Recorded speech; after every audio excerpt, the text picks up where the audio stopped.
Okay, so now I'm very proud to introduce Professor Eilon. I first met her when I was a master's degree student at the Weizmann Institute of Science. It was around 25 years ago. Batcheva's expertise, clear thinking, innovative approaches, and creativity, along with her extremely kindness and positive attitude, are well known. I was privileged to study in her courses and honored that she served as accompanied supervisor of my PhD research.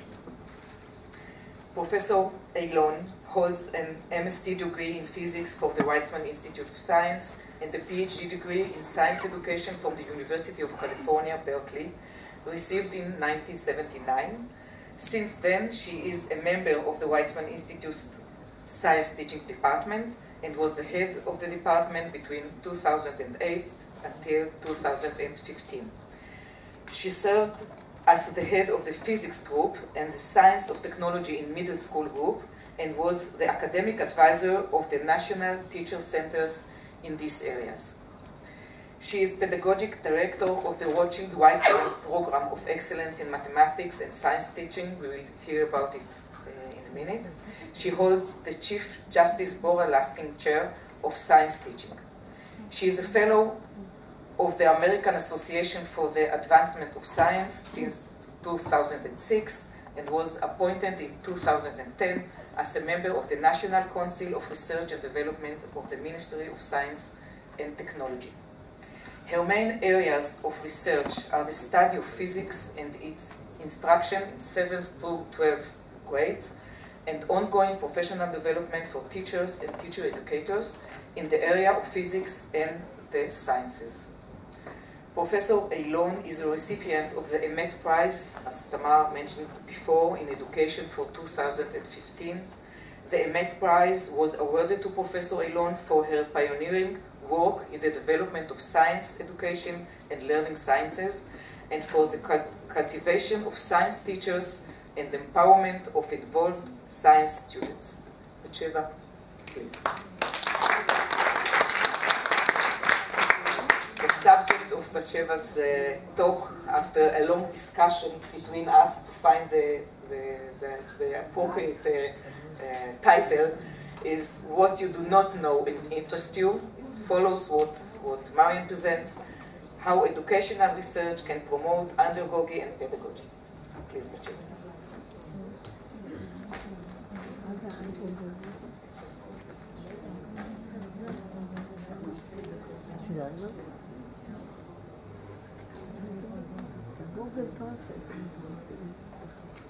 Moments of age, two kinds.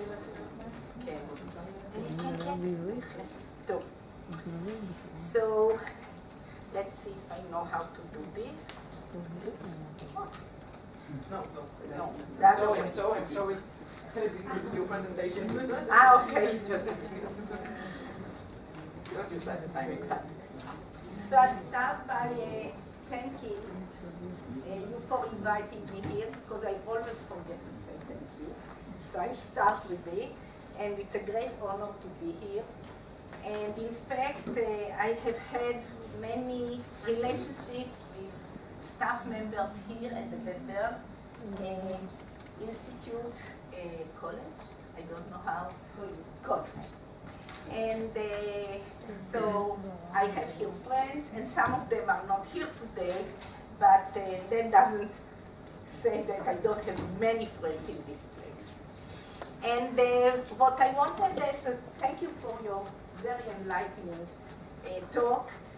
And I think it will be very interesting. I didn't see the talk before. To see that many of the ideas that you are mentioning are in fact carried out and are part of my own thinking. And I'm using maybe a little bit different terms and things like that, but in general, this is where I am. So, okay. So, when we talk about designing instruction in academy, because that's what we are talking about here, there are many issues that we are dealing with. what are desirable goals, what content and what instructional strategies should we use, how to customize teaching to different audiences. These are questions that interest every instructional designer in academy or anywhere where a teacher. And I have some basic claims which I would like to talk about today.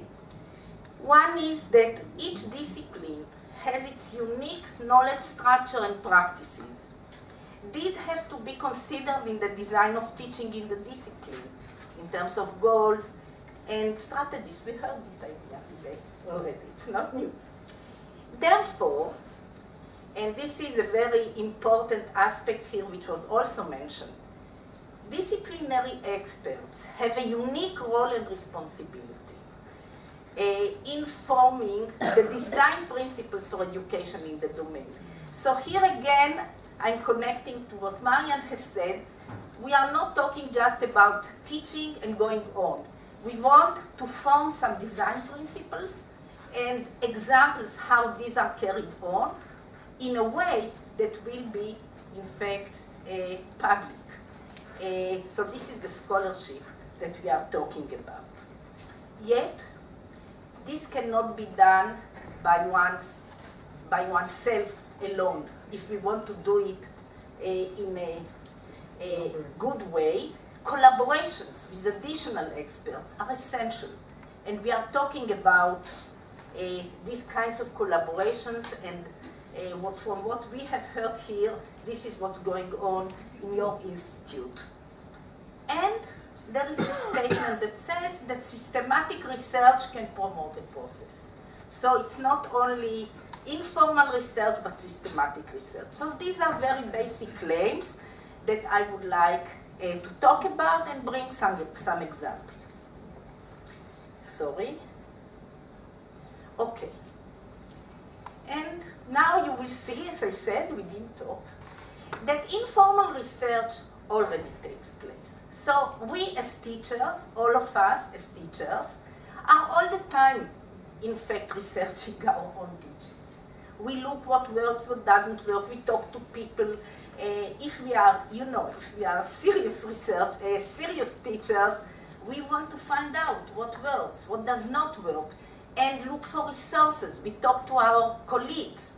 So we are doing already research, and we talk to our students again, if we are really those that are interested to find out ongoing what's happening. But more systematic research can upgrade these things. In other words, if we really take more effort to look for findings along the way, what's called research-based design. So we really look for things. Sometimes we do not realize some things that are happening in our teaching. We think that we thought, and it happens. And I will bring today some examples of these. And therefore, the suggestion is that it is useful to incorporate into our ongoing work a more systematic research. And this should not be, I really love this idea of scholarship. We are not talking about heavy research. Research, immediately we think about, those tables, statistical tables, and whatever. I don't say it's bad. We also can use that. But I'm talking about really what I said in the title of my work, what you want to find out. There are things you want to find out, and there are methods that will help you. And I will bring today some examples that show that there are some things happening sometimes in our classroom, even when we are very reflective practitioners, that we do not realize and do not find out. And when we find out, they said, oh, of course, we should have known that. But many times we do not see it on the going.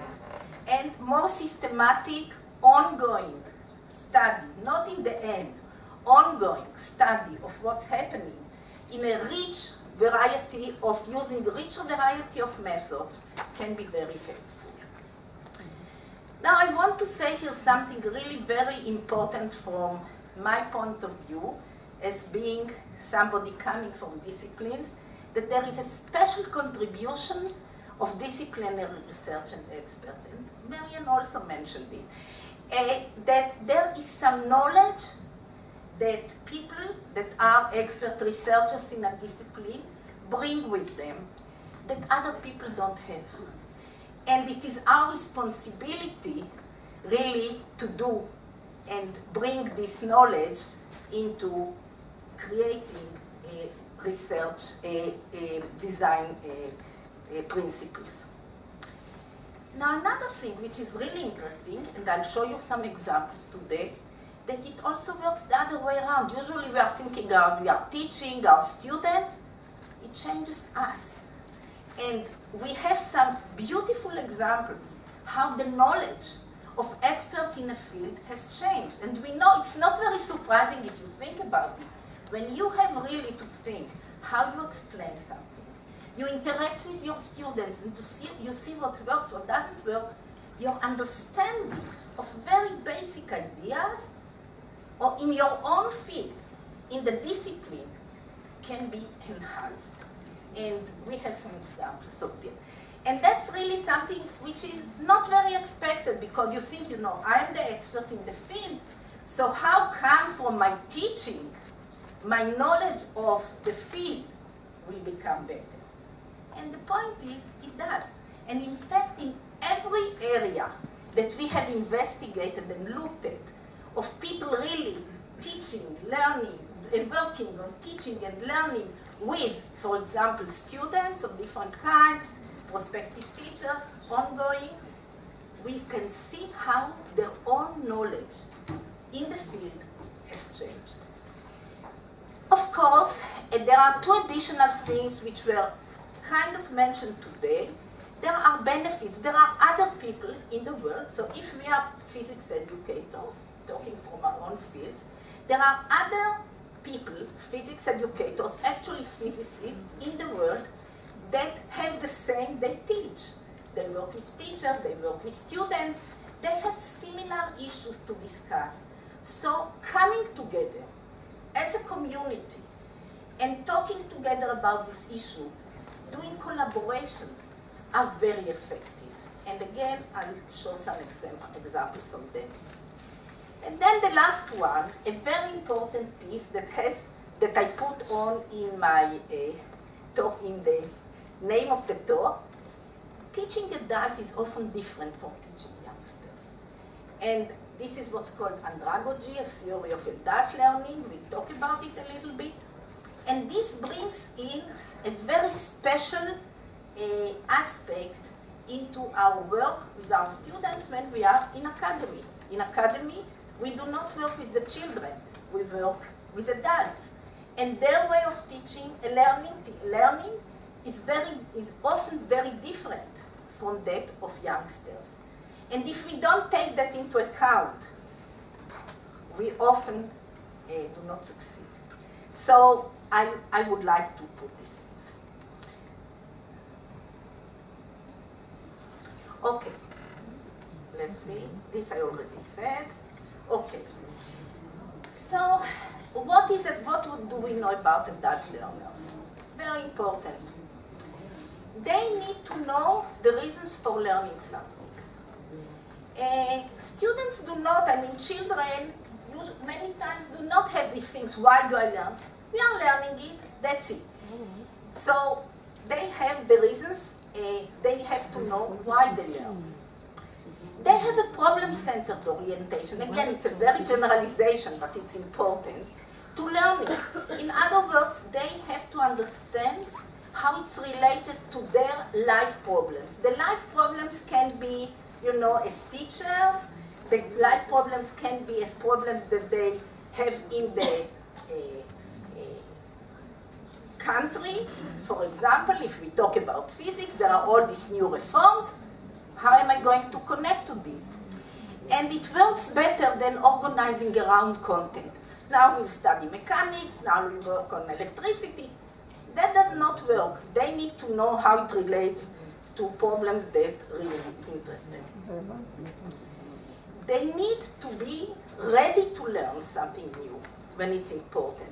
In other words, there is some work that needs to be done to convince to do something else, because these people, the adults, are very strongly already from their life experience. They have certain ways they teach their students succeed.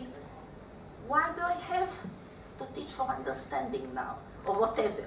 So they have to be ready. It's a prerequisite. It's not enough. And to create that readiness needs a lot of work. I'll show examples. They are motivated. This is a very important point. When their experience, professional and personal, is recognized and put to good use. Because when we work with them, it's also part of their creation of their identity, their own identity. Again, Marian talked about it a lot. And so they have to be, but not to tell them, we are interested in your knowledge, in your practice, in what you have to say, but you do what I say, what I tell you. That doesn't work. It has to be real. People, you cannot deceive people. So they have really to see in the actions that you take, in the way you work, that you really believe that they have a unique experience, a unique thing to contribute, and that their knowledge practice is something you don't have. We call it לדבר בגובה העיניים. To talk to the people like that, and sometimes it's not simple, because we have our ideas, but we want them to learn. So it's a very delicate thing. They have a psychological need to be perceived as being capable of self-direction. In other words, we talked about it, that it's very important when you work with anybody to know where you want to go and to create experiences. Yet, it has to be very clear that there is space for self-direction, for going, I don't know, to be, okay. Then the motivation to learning is primarily internal. In other words, they don't have to come to your courses, different programs that we have. It's not like the children that are in school, they have to learn what's told to them. And unless you create in school situations where students can choose whether to learn or not, it must be internal. And if it's external, it may backfire. In other words, the minute you know you pay maybe 2 years, 3 years, you pay teachers some money for coming, and then they say, okay, let's see what's happening, it's worthwhile. Then when it disappears, also the motivation disappears, because they have many important things to do. Unless you convince them that it's really worthwhile, that it's internal. Okay, here I put it in Hebrew just not to forget.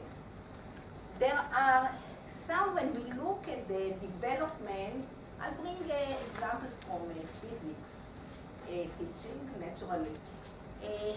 There was a big test that was designed, the force concept inventory, that was designed in Arizona by people who were working with teachers, on teachers and college teachers, on teaching physics. And the goal was to talk about teaching for understanding. Do they really do it? Now what happened is people developed the tools, and it's an inventory that it's called force concept inventory. And it was actually spread out in many, many universities. And what they found was very upsetting. What they found in the university, in the best universities, in the colleges, that their students don't really learn for understanding. So they found it's not, it's not a big, we know this, it's not new what I'm saying. But this was a very important thing in the teaching of physics, when people realized that their best students actually don't understand what they are talking about, have some misunderstandings, and accordingly, it started a big revolution. in the teaching of physics in the universities in the United States and all around the world.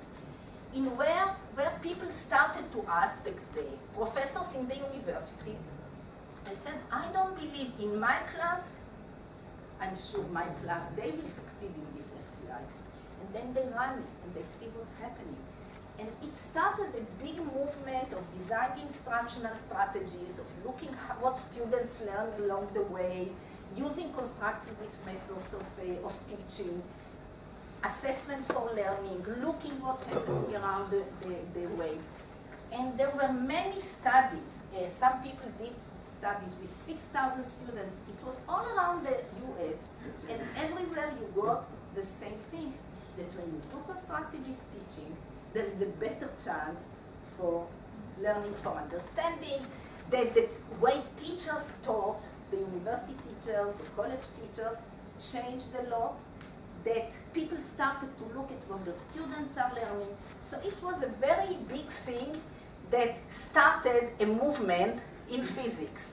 And I know that there are things like that in biology, in chemistry, that have started to work. So now what I want to do is a little animation, a visual animation of talking about the things that we have taught. First of all, we have disciplinary knowledge and we have pedagogy. And they meet. And this place where they meet, how do I do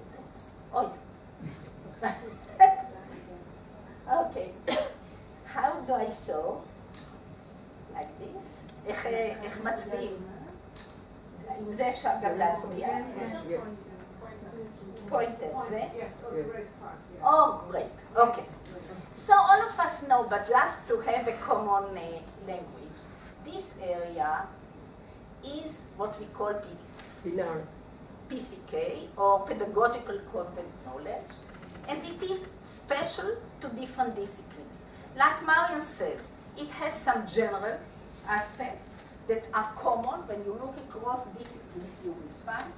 But there is some specialized knowledge that is very special, that I talked about in the beginning, to a particular area. And this is why we, as experts in the subject matter, have to make our contribution. So it's not that somebody comes from outside and says, you know, here are the rules, and what's the problem? Try it out in the field. No, this special thing, what we say here, what we see here is okay, is the PCK that is essential. Then there is andragogy, and I already talked about andragogy. Andragogy is, andros is man, agogos is to lead. So to lead men, like pedagogy, ped, agogos. It's different than teaching students, although some people say, let's change the teaching for our students to be more like that they can choose, but the way it's run in most schools, it's not. And who are the adults we are talking? We are talking about students, we are talking about teachers. We work with teachers, we work with students whom we have to teach a subject matter, and we work sometimes with the general citizenship. But this point where we came, this is the place where our work goes on. And this is the integrity, what you were talking about. If we forget one of these things when we design our teaching, then we will fail. Because if we don't consider our learners as adults, then it won't work. And if we don't take into account the special practices and unique features of a particular content area, then we will not do the best. I don't say we don't do, but we cannot do the best. And I know there are big questions. I come from the place which puts a lot of emphasis on this issue of subject matter knowledge and pedagogy, which is ingrained in subject matter knowledge. I don't think it's all of it. Otherwise, I won't have these big circles. But I say that it is essential. And this is a place where people like us can really make a special contribution. Okay. Now, but we cannot really do it by ourselves. So there are inputs to this area. For example, people's partnerships with science and math teaching research. Again, I'm talking about science education. You can do it in anything. There is insights from learning sciences that have been mentioned here, like the work that you mentioned of pair kids. These are learning sciences. How do people learn? You know, different approaches. And there is also input of current research, of current science. In other words, when we work with teachers, for example, and take biology. You mentioned bioinformatics. 10 minutes? I didn't start it. Okay, so I'll do more. But I said the main thing. So what happens is biology is changing so quickly. The methods of biology are changing so quickly. So if we don't follow them, then our work may be in some cases irrelevant to what's happening, like bioinformatics and so on. Okay. So I'll talk now. If I have 10 or 15 minutes, I have to decide what I want to talk about. I want to mention a few programs and maybe start from our department and then mention a few programs. The Department of Science Teaching at the Weizmann Institute, in a way, is very similar to the institute that you are mentioning. The approach there is we are working on preparing curriculum, preparing frameworks for teachers, all these things. But it's all integrated, so we work in teams that have practicing teachers, expert practicing teachers. A third of the people in the department are teachers that are working. Part of their time in school, part of their time with us. We have experts in science education and so on. We have experts in the subject matter. We have special experts when we work on technology, for example. And these teams sit together, and within the teams, we have also a graduate program. And our research students are all sitting, most of them, sitting within the context of these research groups, and together they build the new curricula, the new frameworks, in a way which we call research-based design. In other words, they have some ideas, they go out, they try it out, they study it, some of them more deeply, like the students, some of it by the expert teachers who go out and try. And ongoing, it's design, it's called design-based research. We change and improve what we do. And so the issue is teaching, learning, design, together, integrated. And we don't have people who just, take a topic and say, let me see how people learn this or that. It happens. But if you look at the PhD thesis, at the topics, and the projects that we have, you can see that this is the flavor of it. And this has been going on for 40 years, something like that. And I think this gave a lot of strength to the things that came out. Another example is the Rothschild Weizmann program, and I will do it very, very, very briefly since I don't have the time. This program is a program for excellent teachers who have their first degree, and they come to us for 2 years for a master's program. And the idea is that in this master's program, they are, after the master's program, they go back to their schools. And our data show 97% of them go back. And this is an academic program. Now, the way we work with them is actually exactly the way what we are doing. They are studying the subject matter, deepening subject matter, but not any subject matter. Subject matter that is relevant to what's going to happen to them in the school, also to their own growth, but very important. So special courses have been designed for these teachers, and they are different than the master's courses for the masters, the students who are becoming, you know, later the professors and so on. It's different because we see the role as really influencing what's happening in school. So especially that. In the courses that they take, they exactly create, for example, some of them, they have to create portfolios which put together the teaching, the learning, they have to convince us, it's evidence-based. You can't say it works. You go out, you try out things, you bring it back, you discuss it with your friends and so on.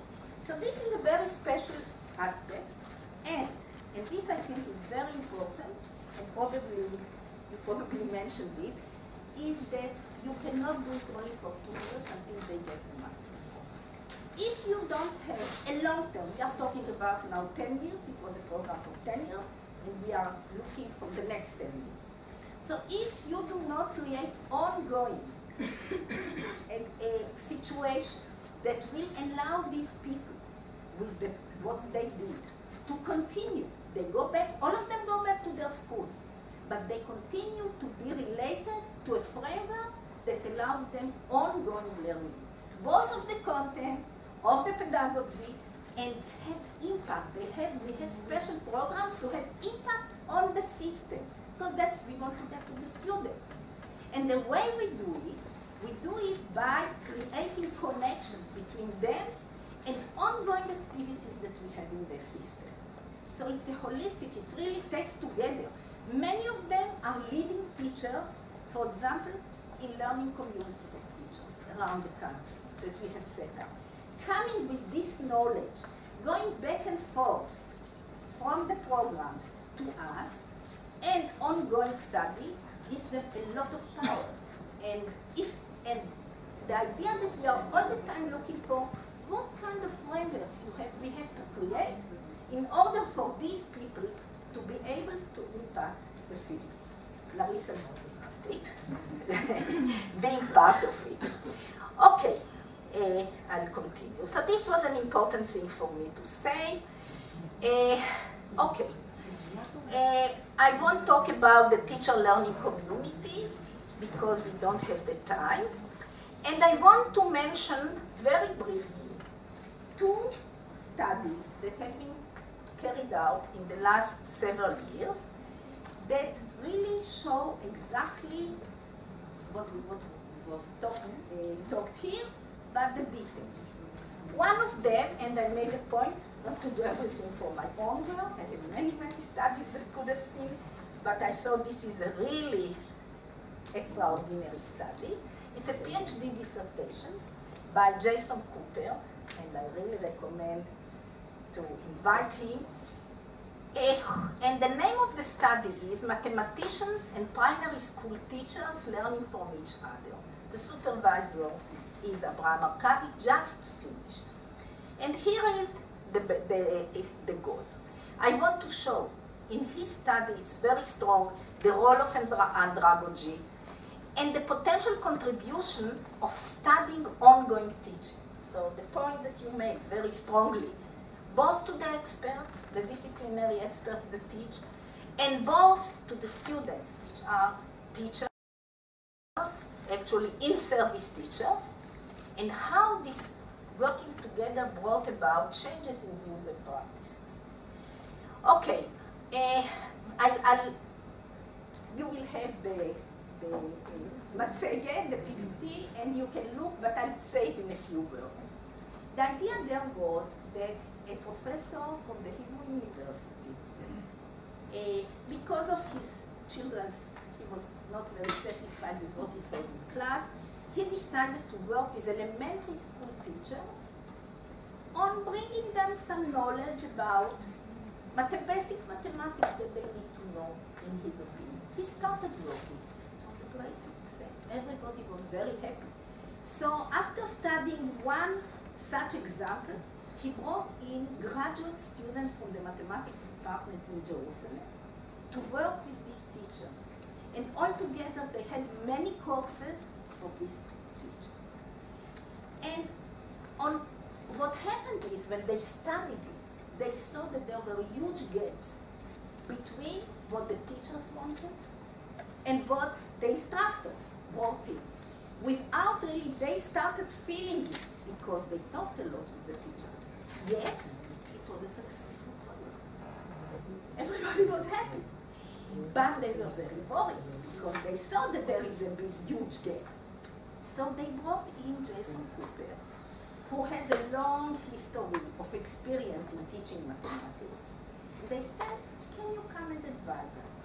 And he came in and became very interested to study what's going on. And what he found out is how this interaction, although doomed to fail, because there were these big changes, was really successful.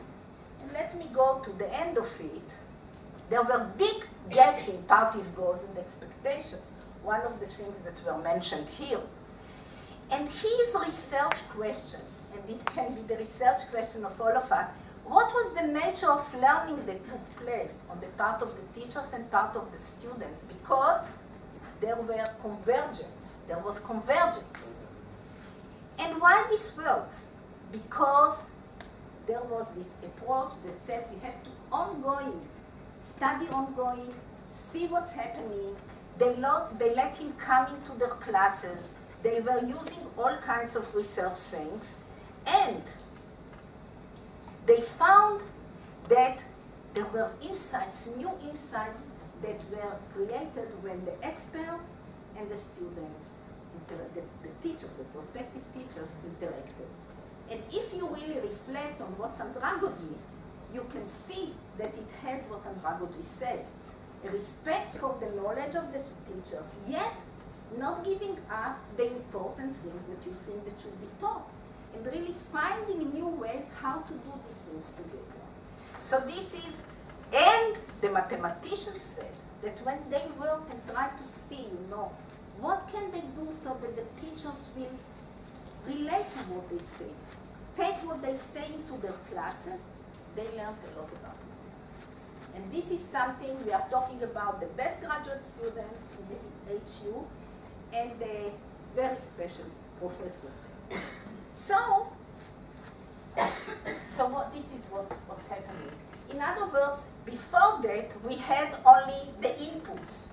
But what I'm saying here is that you can see that this is a two-directional thing here. Also, learning sciences can learn from this.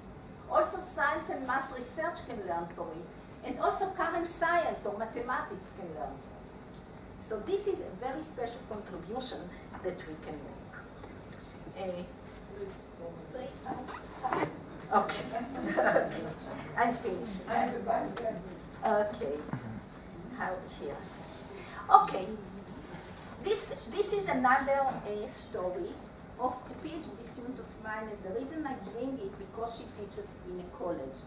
Her name is Osnat Eldar, and she has been an expert teacher in a college for many years. Again, for elementary school teachers, she taught them optics.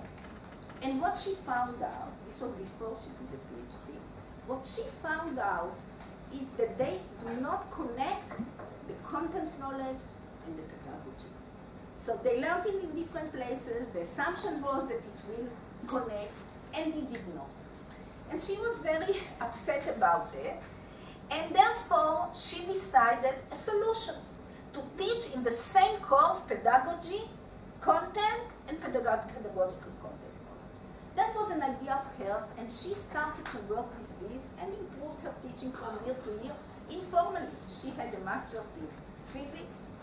And then she came to us and she said, I really want to understand what's happening and why it's happening. And that's how she started the PhD. Now what happened is, and I'll tell you in 2 minutes what happened is that she created a new method that we call collaborated diagnosis of perceptions. So the idea was, there is a very important thing, especially for these teachers, that is teaching for understanding. And that's very important. If they will learn how to do it, if they will learn constructivist methods, they will take it in their classes.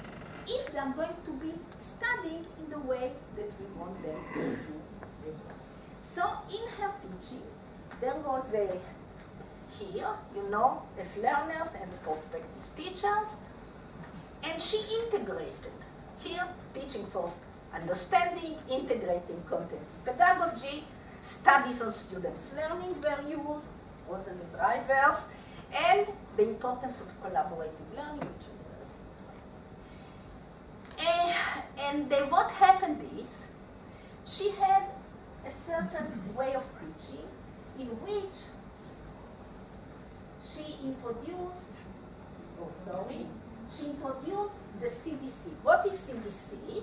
CDC is, I should have said, learners collaboratively diagnose conceptions and their sources. They try to persuade each other in order to reach consensus, and in vast parts of the course, they also discuss ways of supporting students who have mistaken answers in improving their understanding. So this is the idea. And, of course, it was very clear that it's important to learn the important pedagogical elements. Now, what happened is, she ran this thing, and she found, she found very good success on the content node. She taught for understanding. I cannot now show you how very nicely she did that. And she got, you know, ceiling effect nearly 80%. Of course, you always have students who don't. Yet, the pedagogical knowledge of the students was not very good, as you can see here, and she had very simple ways to do it.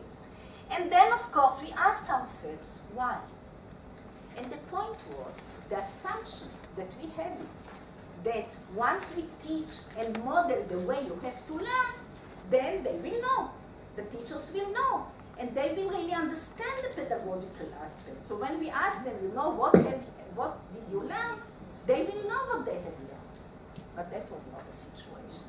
So there was an addition of a very important piece here, very important piece, personal and group reflection. And what they were asking is two questions, like, you know, you talked about this, how you call them? The things that in the minute paper, you have a name for them. Yes, the minute paper and the longest one. How did you understand really well? So it has a name, you have a name for it. Assessment technique. Yes. So, two things ongoing, not in the end. Because in the beginning we asked in the end, and they didn't learn. What did you learn about optics? What did you learn about the teaching of optics? This was a question that they, after every meeting they had, and it was an artifact around with the answers. And I can't tell you it was technology enhanced, it was a very good thing, but once we put this in, we got big changes. Here, so for example, when you look at the distribution with CDC or CDC plus reflection, you can see that it increased. Like, for example, identifying conceptions. It was a pedagogical thing that they realized they didn't speak about it in the beginning. Like, you know, a persuasion did not appear in the beginning. In the terms of the teachers, the pre-service teachers realizing the pedagogy. So how do we expect them to take this pedagogy into their classes? Okay. I'm finishing, this is the end. So, this is what happened once we put it in. It really increased, after doing this kind of work, it increased a lot. She did this course maybe 7 or 8 times. And each time she improved and improved. But this was a big thing that without going research, more formal, really looking and finding out what's happened, we would not find it out. Okay. So I just want to finish in 2 minutes. Okay? Finish. I want to say that this idea of research by people who work in the academy is something that is very, very strong now, not only in the US, but also in the US. It's called DBER, Discipline-Based Education Research. And it's actually a movement that is happening in the US, but also now in the EU and all around the world, in China, all around the world, understanding that we have to study what we are doing as academicians, and we really have, it's an interdisciplinary field, and we really have to understand how people learn, the development of expertise, how we identify measures to look what's happening on, how can we bring the findings into the classrooms, and how to make science and engineering education broad and inclusive. So this direction is now very taken up, and there are groups that are actually working on it. And when we talk together, I'll say about the communities that are formed in the world for people like who are really interested to advance teaching, learning, research together. Thank you.